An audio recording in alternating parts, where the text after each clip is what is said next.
We are back, everyone. This is Adam with Nostalgic Adam, and today we have another unboxing and review of the Brute Captain with the Mangler. Close-up of the Brute Captain in the packaging. We have some awesome red armoring, and it looks like we also have some of the metallic weathering, as you can see right there throughout. We have the Mangler moving on down to the legs. You can see we have the stand, and also that game add-on of Halo Infinite, as well as some Halo Infinite logoing throughout. Here we have the Brute Captain out of the packaging. Here's a nice 360-degree view throughout. So we can see on the left-hand side, we have that armoring throughout. You can see some of that etched metallic weathering. These are actual parts of the armoring that were placed in the packaging separately, so you just place them in. They show you directions on the bottom of the actual packaging, how to place those into the back of their armoring. We have some leather straps throughout. Moving to the right side, you can see the Mangler, which seems to be a new type of pistol. I think it's a shotgun-based pistol. So looking forward to seeing that. So we have the ugly face of the Brute right there with some deep, heavy black weathering. And then we also have the helmets right there. And included in the back are the stand and then that game add-on piece. Here's a close-up of the Brute Captain. Like we talked about earlier, we have that metallic etched weathering throughout the armor of this Brute Captain. This is something we've seen with not only Chief, but the Brute Chieftain as well. Moving to the sides, you can still see there's some of that etched weathering. Nice red finish throughout. We have some leather straps. Here's a good look at the actual sculpting, the details on this actual armor line. Looking at the head, that mean, ugly face right there. A lot of heavy weathering on this Brute. Even the eyes are all blackened all the way. Nice sturdy ears along the side of the head, and then moving to the left side of the Brute. Here's a look at the helmet that comes with our Brute Captain. More metallic etched weathering throughout, more of that red armoring. This sits on top of the head, nice and easy. Pretty snug, actually. It's not loose or overly loose, so if I were to shake this off, it's going to stay on there nice and snug. Here's the 360-degree look at this helmet on this Brute Captain. Awesome little molding throughout. There is a little bit of weathering, as you can see at the back of the helmet. I'm sure this varies, with figure to figure, but there is some weathering on the back of the helmet. You can see there's some also streaking on the front of the helmet as well. A little bit of aftermarket weathering would look really good on this figure.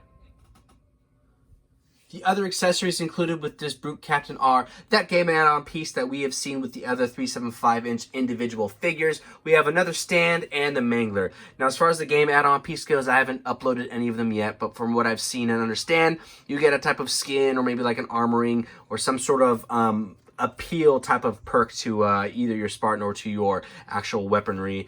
The stand is great because we can interconnect these stands, which you saw in my other videos. We can connect all of them together and make like a big, nice shelving of World of Halo.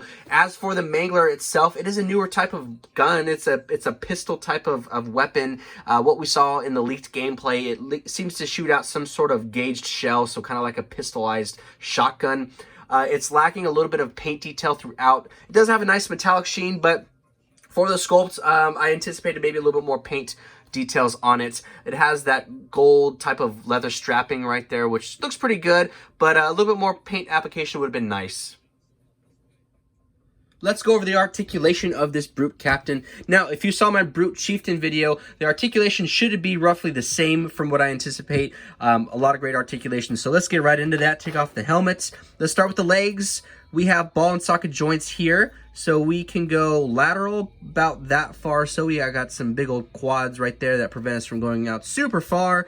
We can bring those legs up and we can also rotate them around, it looks like. Yeah, rotate that all the way around.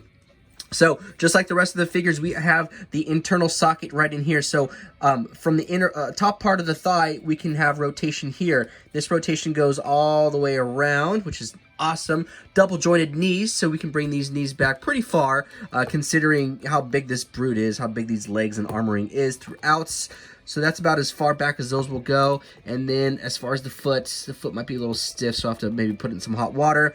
But that's about as far as that leg will go back that way. Again, no hyperextension forward, but there is just a little bit of movement, not too much. And then let's see if we have any rotation here below the knee. Doesn't look like below the knee we have any rotation. Moving into the foot, we have 360. Oh, maybe not. Oh, yeah, we got it. 360 all the way around. And then we can move this foot backwards a little bit and forward. This one's a little stiff. I don't want to break it, so I'll put it in some hot water. To the other leg, it should be exactly the same. Obviously, we have two different types of armorings here, but that shouldn't hinder our movements. Moving forward into the hips, we have a little bit of hyperextension from the back, and then we have just a little bit of movement coming forward as well. Not a crazy amount. Again, this is a big, heavy brute, so on this figure, there's not going to be a lot of movement there. So moving to the torso, we should be able to rotate this all the way around. Yes, and this belt is free moving as well. So this belt right here isn't glued to any of the actual armoring. This is its own kind of, entity, its own little freeform area. So that'll give us some more type of, posability and just kind of character to the actual figure. Moving up into the arms, we have ball and socket joints. We can rotate these, pretty high up actually, so we can break. Oh, that's great. We have like a YMCA. This is better range of motion than we saw with our brute chieftain back there. Obviously, if you can see these back here, those are shoulder pads and those armorings hindered, a decent amount of our lateral rotation this way. So that's great. So we have, he can do the YMCA, which is awesome. Ball and socket joint, we're going to rotate this all the way around. That'll go for both sides. And this is more of like a softer type of plastic. It's not like a really, really hard. And that's kind of goes, actually that one's pretty hard. So these are softer plastics here. The kneecaps or the thigh pads are a little bit harder plastic. So that's cool because that actually gives us a little bit of playability. So we'll bring this arm back in. We can bring this on down. Nice stiff joints right here. Let's see. We should have rotation. Is it below? It's right above the elbow. We have our rotation here. And then we can bring that arm up. Again, we have clunky armor, so we aren't going to really break 90 degrees on here. Got massive biceps, big brute biceps. And let's see if we have any rotation here at the actual forearm. Doesn't look like from the forearm we have any rotation here. But going into the wrist, we can rotate that all the way around. And the joint here is actually here at the base of the palm right here, so we can rotate that hand forward and backwards, and that should be the same that we saw with our brute chieftain back there. Yeah, it's the same as our brute chieftain. So great, again, great posability on this 375-inch figure. Pretty stiff joints for the most part, so this is really good. I'm glad that that these are holding up true. Showing you the back of the figure, I want to show you how I placed in these other points of armoring. I believe they are coded for a certain side, so this looks to be the right side. It kind of dips in. If you see that, it kind of curves into the right side. So you just place that in right there.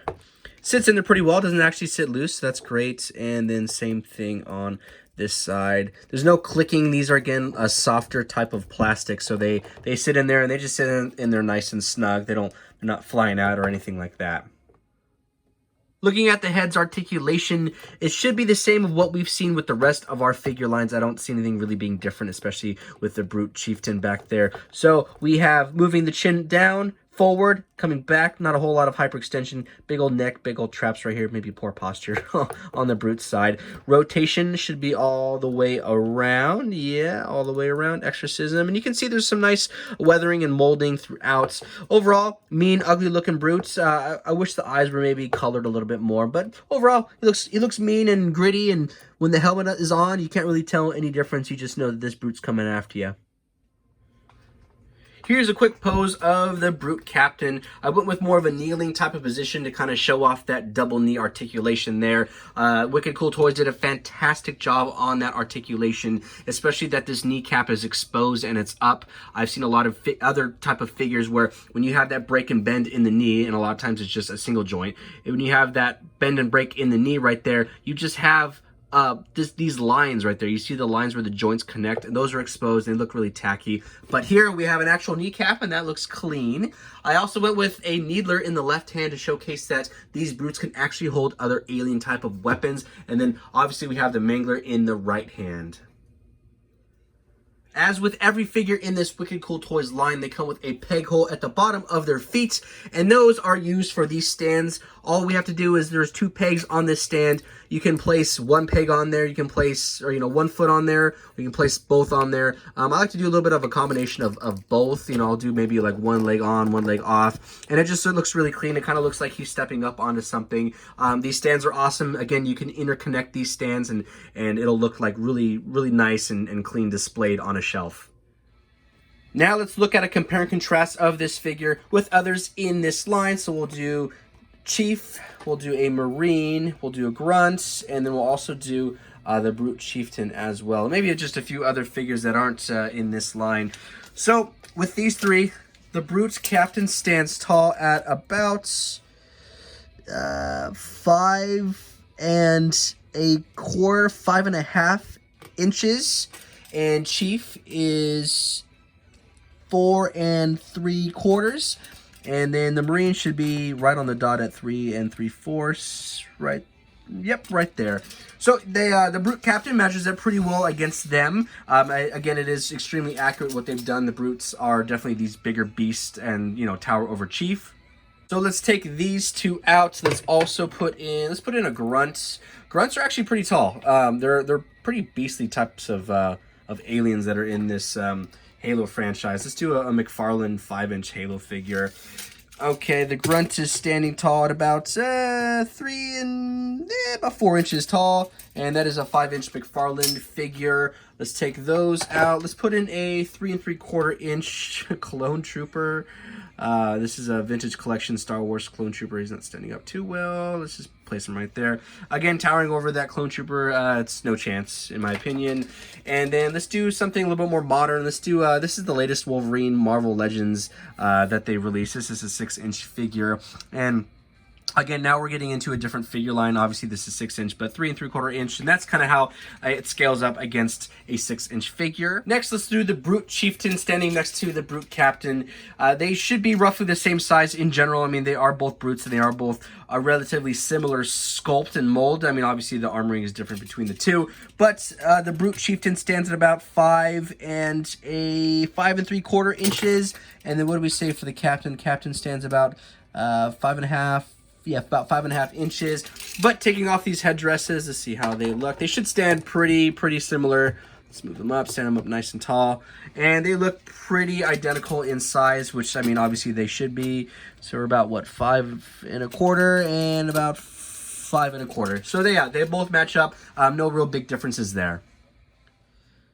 All right, everyone, that wraps up my review and unboxing of the new Brute Captain by Wicked Cool Toys, the second Brute we have in this Series 1 wave of the World of Halo figures. The price is $9.99. I found it at my local Target out here in Southern California. They are soon to be found at not only Target, but Walmart's, Best Buys, Amazon, and soon to be GameStop as well. And good news for you UK fans out there, they are hitting the UK. I just got word from one of the marketing managers from Wicked Cool Toys. They posted on their Instagram story that these figures are hitting the UK, so be on the lookout for those. My overall thoughts on this figure are a $9.99 price point. Again, extremely affordable from what we've been seeing with this World of Halo line. You get an amazing figure. You have a weapon, a stand, and a game add-on piece. The attention to detail on this figure is amazing. Great sculpting throughout, some light metallic weathering all over the actual armor of this Brute. This is the second Brute we have in this Wave 1 series of the World of Halo. So I anticipate we will be getting more down the line. My only drawbacks of this figure are, with this Mangler pistol that we have here, there's lacking paint details throughout. You know, I wish there was better paint applications throughout the actual weapon. But again, it's not a big gripe. It's just something that could be improved on. And then secondly, moving into the face of the actual Brute, yes, he does look mean, scary, and just an ugly looking thing, but I would like maybe a little bit more eye details here. Over on our Brute Chieftain, we have some red eyes over there. Again, not big gripes, but you're getting a lot for your money with this figure. I think if you see it, go out and get it. The posability is there, and the price point is there.